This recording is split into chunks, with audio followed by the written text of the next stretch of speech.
What's going on, YouTube? Welcome back to Beemer Fam. We got an epic one today. This is one y'all been wanting to see for a while, pretty much since this car came out.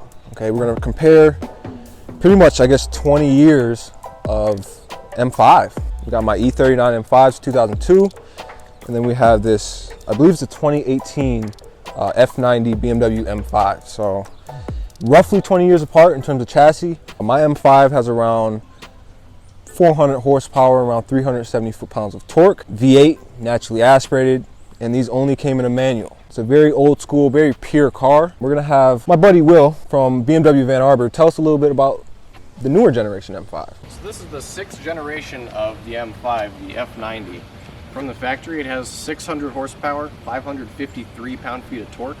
It can do 0 to 60. BMW claims it's 3.2 seconds, but Car and Driver puts those figures more around 2.8, meaning that it's faster than a Porsche GT2, a Tesla Model S P90D, AMG GT63S, whatever they call it. So this is a ridiculously good car. And this one is actually used. It's past its break-in period, but it's still in fantastic shape. It's interesting to compare, some of the performance figures. I mean, 0 to 60 on this car was, I think, 4.7 seconds, quarter mile in like 13 flat. And that's crazy considering the fact that when that came out, that was the fastest four-door car on the planet.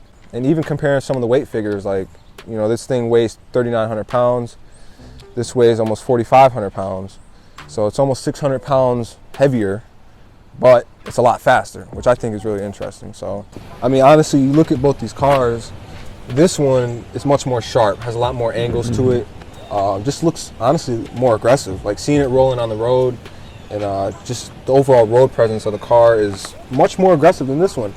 We're gonna find out, I guess, which one is actually better. I don't know. Which one can you live with? Yeah, exactly. My M5, we have, I guess, 18-inch, kind of like a deep dish, kind of concave wheel, which you don't really see that nowadays on the newer cars. It's more of an older school kind of look. What I love about this car is how subtle the rear end is. I mean, there isn't really too much that separates this car from like a regular 5 Series, like a 540. Just really the engine and just the overall performance of the car is what makes it an M.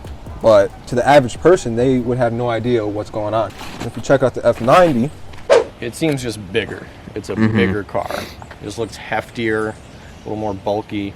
And from the exterior, you see the BMW is now doing the blue M brake calipers with really large rotors. Some of the design accents are done a little bit differently than a base model to an M5 in the past, from a base model 5 Series to the M5 now. I don't know if you guys can see it on camera, but this car is pretty big. I mean, comparatively speaking, camera doesn't really do it justice, but this car is actually significantly bigger in terms of width, length, and even height. We're on the interior of the M5. We're just gonna go through some of the technological points in this car. I mean, when this car came out, keep in mind, navigation was a new thing.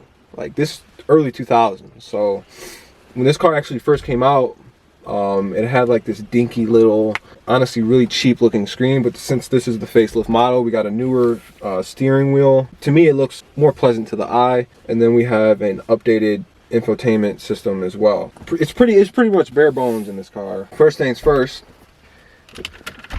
back in the time, you know what I'm saying, we got the cassette. That's how I be listening to my tunes and stuff, you know what I'm saying? This was revolutionary though back in the day, you know what I'm saying? So I still use it. I don't want to upgrade. I just like the, the OEM kind of look. What I like about this car, you get what you need and not really much more. You know what I'm saying? It's kind of a minimalist in a sense. We go into here, you got your onboard computer. You can see, where your gas is at, the range, outside temperature. If you're on GPS, you can see when you're going to arrive to your destination, which is pretty cool. And you can see your overall consumption. So on average, I'm getting around 16 and a half miles to the gallon. And obviously that's me driving like how I drive, so you can get a lot better gas mileage in this car, is what I'm saying. You even have a timer, so if you do want to sweat and you do want to hit the track and give yourself a rough estimate as to what your lap time is, you can actually, it has a timer built in. For early 2000 car is insane. And, that's pretty much standard on a lot of performance car nowadays. But back then that was unheard of. But we also have DSP, which you can adjust your levels, pretty much personalize your audio experience in this car. And also we have aux ventilation, so pretty much you can set a timer and you can ventilate the car. If your car is smelling weird, maybe you got some pizza or some fast food, and when you get out the car you don't want it to smell like that anymore, you can set that timer. You have GPS in here as well. It doesn't work good to today's standard. All this stuff is all dated, but you got to keep in mind this was all like fresh on the market back in the day. So as we're going to find out, it's nothing like what's going on in that M5, but for the time being, this car was seriously, I guess, revolutionary. It really paved the way for the sports sedan. It's amazing. So let's go check out the F90 M5 and really see, I guess, how much BMW has changed in 20 years. So you kind of see a bit of the same kind of design philosophy at work between the generations. We still have the driver-focused cockpit with everything kind of angled and focused on the driver. Everything's within your reach, so you can keep your hands on the wheel and drive safely, which you obviously need to do when you're handling this much power. Part of BMW's design philosophy is, these guys, they drive 160 miles an hour on the Autobahn, and they go design cars after doing that. And yeah, that's crazy. You can see how that kind of drive and that kind of usage of these cars is represented in their design. And then of course you got interior lighting. I have it set on green right now. Thought that looked pretty nice. Yeah. In the F90 M5, some of the biggest differences can be seen with the technology that's available now. So in this we've got the Bowers & Wilkins sound system, amazing sounding, carbon fiber trim. We've got a lot of driver assist controls, frontal collision mitigation, side collision warning, pedestrian warning, adaptive cruise control, so you can set the following distance behind the car in front of you. It's got steering intervention, blind spot monitors that won't let you move over if there's a car in your blind spot. A lot of driver safety features. A lot of touchscreen technology. Of course, this is all touchscreen now. It can still be controlled through the iDrive. You've got settings for not only steering, suspension, and the engine, but you can actually change the exhaust note. This thing's a damn computer. Yeah, you leave it in sport most of the time. God damn.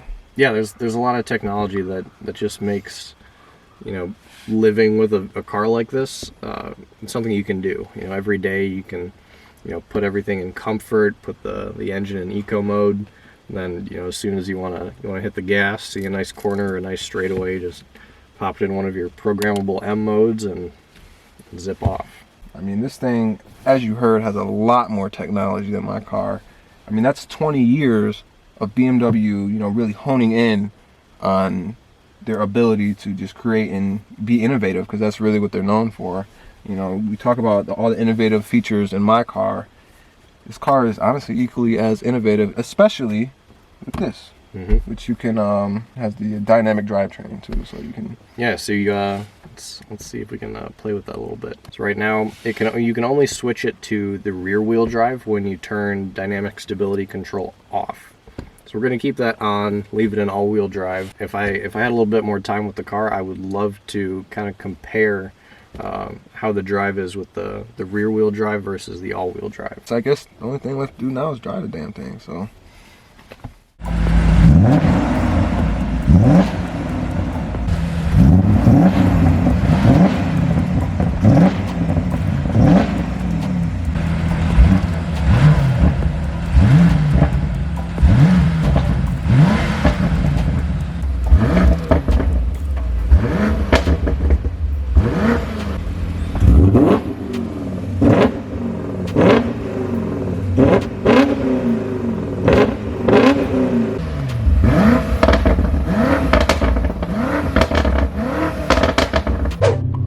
Getting going in the E39 M5 right now. So the first thing to notice about the E39 M5 is just the sense of occasion and just the overall, I guess, nostalgic feeling of being in a classic BMW. You have the, I guess, titanium trim On the interior, you have this beautiful steering wheel, which I think, you know, pays homage to the original BMW, you know, M steering wheel, like in the E30 M3. Not only that, we have the two-tone ostrich leather throughout the whole cabin. So even on the door panels, we have actual ostrich printed leather right here. So, you know, this one on the seats as well has the ostrich leather inserts. And, you know, I think, you know, how many cars you can say, you know, my car has ostrich leather. That's something you don't really hear, and I think that's something that's really special about this car. But it just gives you that kind of the idea that, like, you know, the engineers, you know, spent a lot of emotions and just hard work on this car, and, you know, they really wanted to deliver the best product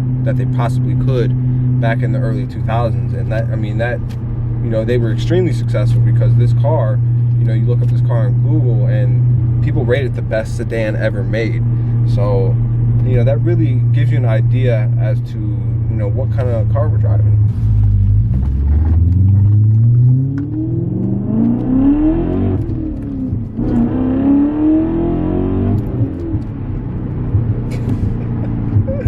You have that classic kind of like sporty, but also like minimalistic kind of like elegant look.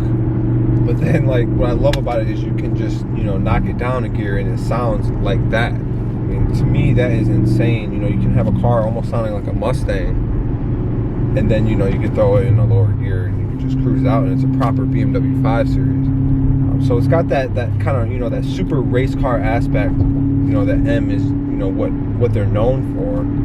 But then, you know, you also have your luxury, and, you know, you got your heated seats and all the amenities that you need in a 5 Series. You know, it's the beauty of the M5. You know, I mentioned it before, but these only come in a manual, as to where that M5 that we're going to drive in a second only comes in automatic. You know, they discontinued the manual for the M5, which is definitely a controversial subject, but apparently they weren't really selling that well on the previous M5, the F10 M5 generation. So they decided to get rid of it, which I personally think was a mistake, because you're always going to have people who want a manual sedan, and what other company really can you get that with? You know what I mean? When they first made the M5, you could only get a manual. You know, it's still true with this car. It wasn't until the car after this, the E60 M5, where, you know, you could start to get the SMG, the, you know, automated manual.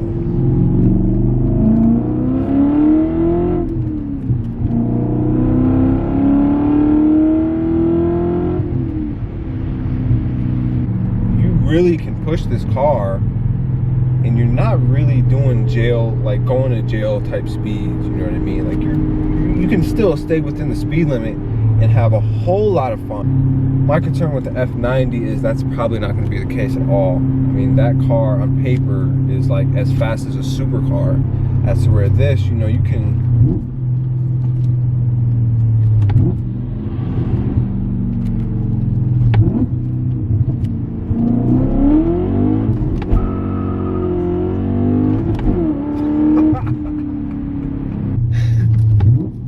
And in this car, there's only 2 buttons, okay? You got sport mode, and you've got traction off, okay? So you can have traction 100% on, or you can have traction 100% off. There's no in between, okay?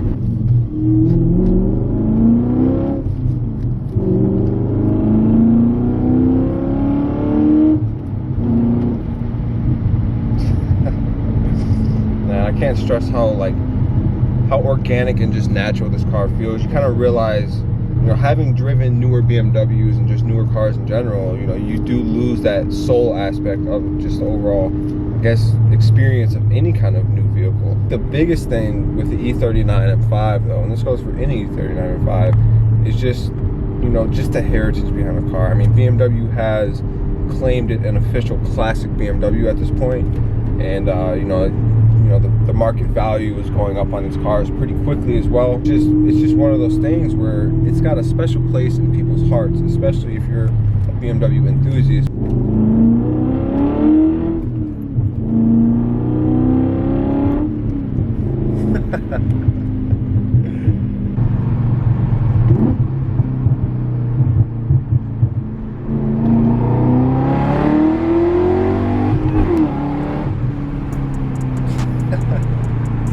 Now we're gonna go ahead and hop in the brand new F90 M5, which I've never driven. We're gonna compare and see how different, how similar the two really are. So now we're in the F90 M5. Just hopped out the E39 M5, and for this car, we're gonna experience it without the M gloss, okay? All right, we off. Wow, first impressions, this thing is massive. What the hell? Yeah, this thing is wide. So we're just gonna cruise on out. Yeah, this thing is pretty big.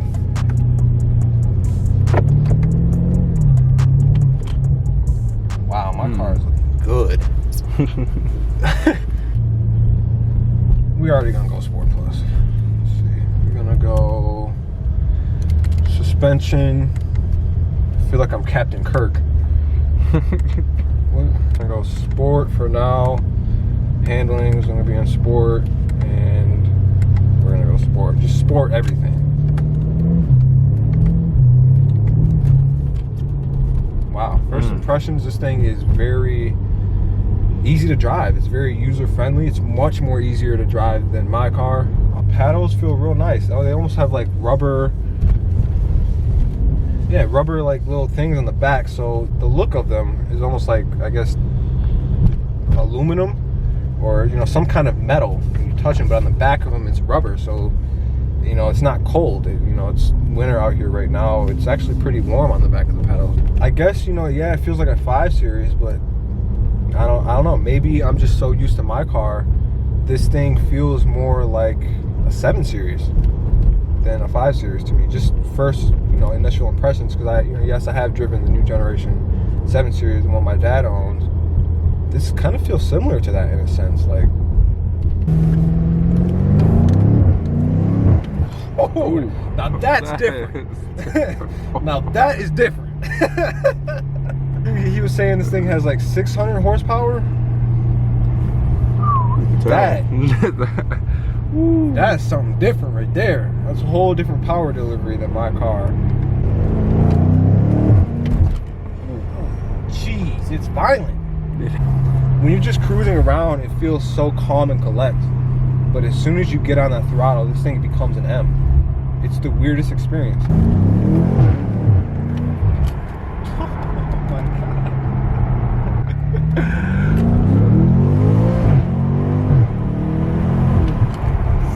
Wow. The sound is really good, you know. Under throttle on the interior of the car, it sounds amazing.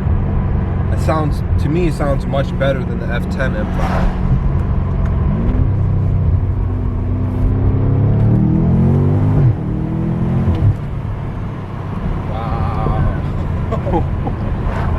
Let's see a little bit of its handling capabilities with the all-wheel drive system. Ooh.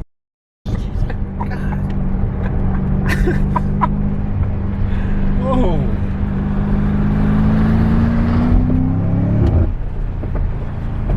Very snappy, this car.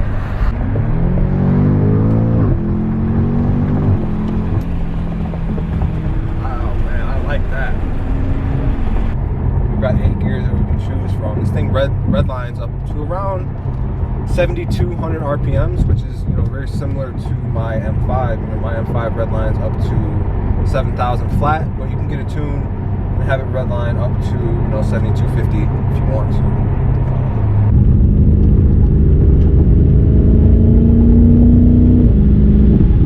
Really have to watch your speed. Like, it's really easy, you know, to start doing illegal stuff in this car. And if you're, I mean, that, you know, that could be a good and bad thing. You know what I mean? You could just be cruising. Maybe if you know you have a heavy foot, you look down, you'll be doing a $120 without even realizing. You know, I'm not the biggest guy who likes doing super high speeds, like 200 miles an hour runs and stuff like that. I'm not that kind of guy. I really like to experience the car at lower speeds. You know, it's more dramatic, it's more violent. You know, you can really feel the gear shifts, as to where, like on the highway, if I were to drop it down and knock it into third,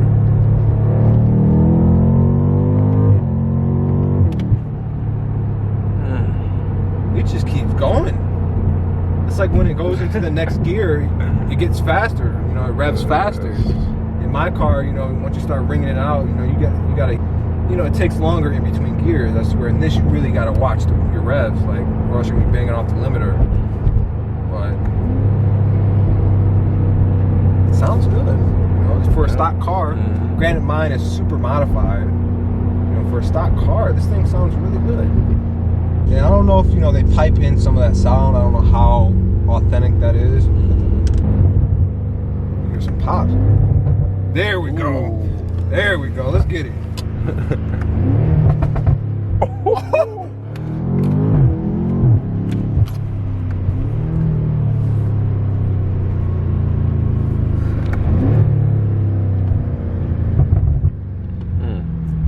I guess you can really appreciate the E39 M5 in a sense because of how raw that thing is. Like, it's nowhere near as fast. It doesn't have anywhere near the technology, but I guess that's the beauty of that car is it's just a raw sports sedan. It's the M5 at its finest.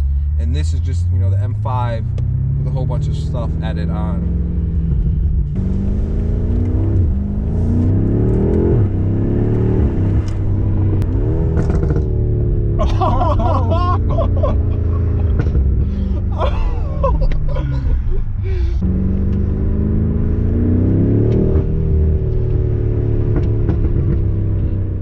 Alright, that'll pretty much conclude it for today's video. Hope you guys enjoyed. The two M5s are probably the best M5s ever made to today. So I want you guys to let me know which one you prefer.